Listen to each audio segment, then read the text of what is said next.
Welcome back. Now, it is estimated that in South Africa, 10 million tons of food ends up in landfills. That's according to the Worldwide Fund for Nature, that further revealed that fruits, vegetables and cereals account for 70% of the wastage and loss primarily throughout the food supply chain from farm to fork. Now, in support of the annual Global Zero Waste Week campaign, which runs from the 5th to the 9th of September, Green Schools South Africa aims to motivate and encourage South Africans to relook their food consumption procurement options and opportunities for turning food waste into resources. Now, Bruce James is head of garden at Green Schools South Africa and joins us on Zoom to tell us more about this campaign. Bruce, a very good morning to you.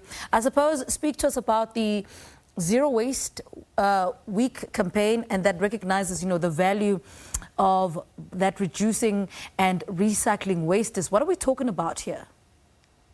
Okay, so we're talking about specifically with our food. We've been working for 18 months now on how we successfully reuse all our food, even our food waste. So anything that's not used, we then compost and we then reuse in our gardens, which creates it's a closed circular system that we can keep everything in the cycle and on site and improve our soil at the same time. What do you think is the biggest contributor to such an alarming percentage of wastage of food?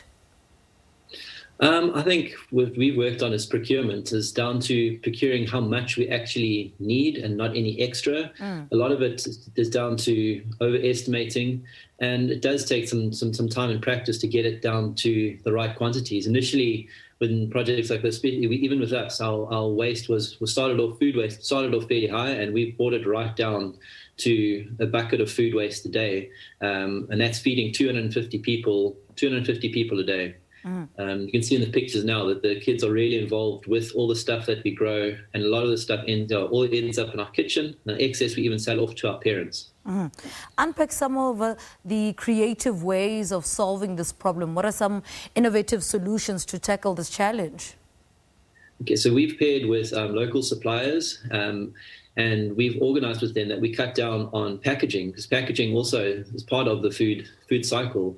End up with a lot of plastic, a lot of cardboard. So what we've done is we've organized with our suppliers that we can get things delivered in wooden crates and wooden boxes, and those are reused. So when they deliver, they take the empties back, and then we can keep on reusing it. Now, speak to us about the Green School's biggest success so far in tackling this problem. You said that the secret is in how our kitchen operates. Tell us a little bit about that. Yes. So our kitchen, we have, instead of one large bin where everything goes into it, we've broken it right down. So we have a bin for fresh food, so peels and fruit that's not used. And then we have a separate bin for cooked food. That cooked food we then use with bokashi to help ferment it and make it available for composting, which has been really, really good. The bins also that are very visible, so when the kids are scraping their plates off, they can actually see what they're throwing away, and that is it's not the end of the road. They're all involved.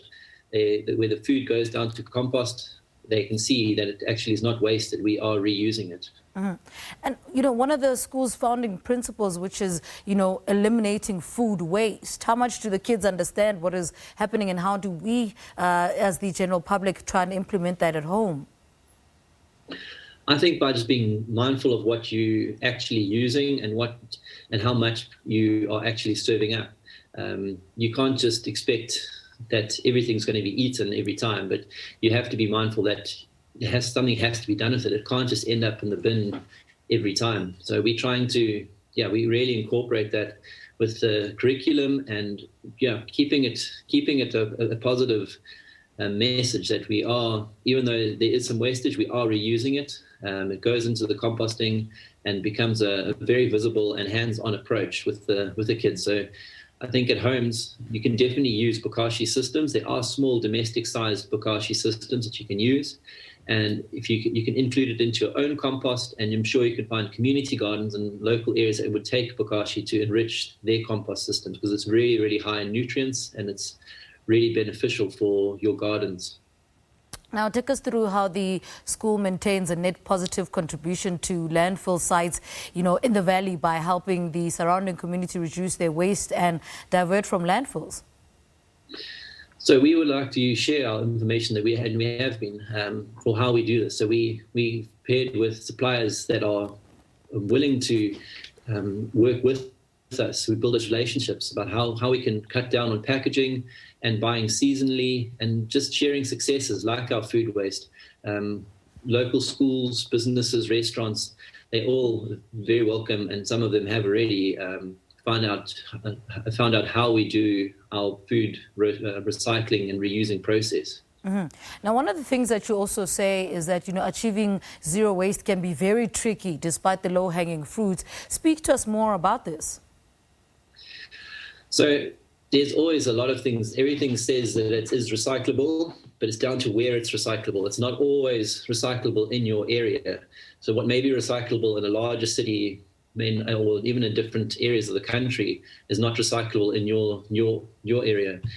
So it's very important to keep up with everybody, and things change all the time. So finding out what is new and what is innovative and what can be recycled now that wasn't recycled last year or even last month. Things keep on changing.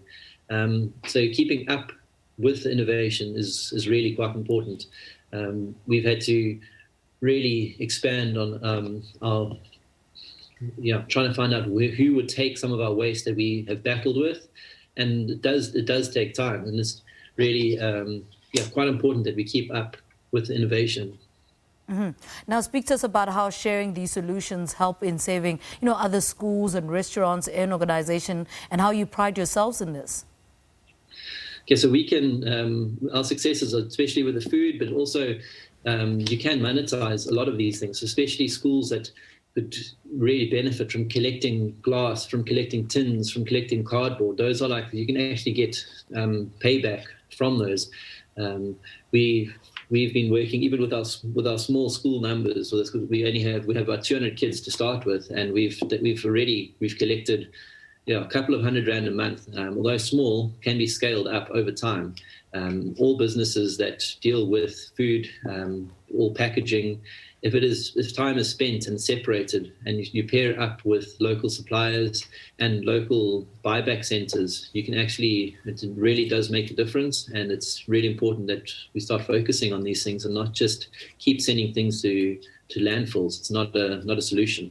All right, Bruce James, thank you so much for talking to us. He is the head of Garden at Green School South Africa, and we've been chatting about their Global Zero Waste Week campaign, which runs from the 5th to the 9th of September. After the break, we speak about Ekasi Fashion Week.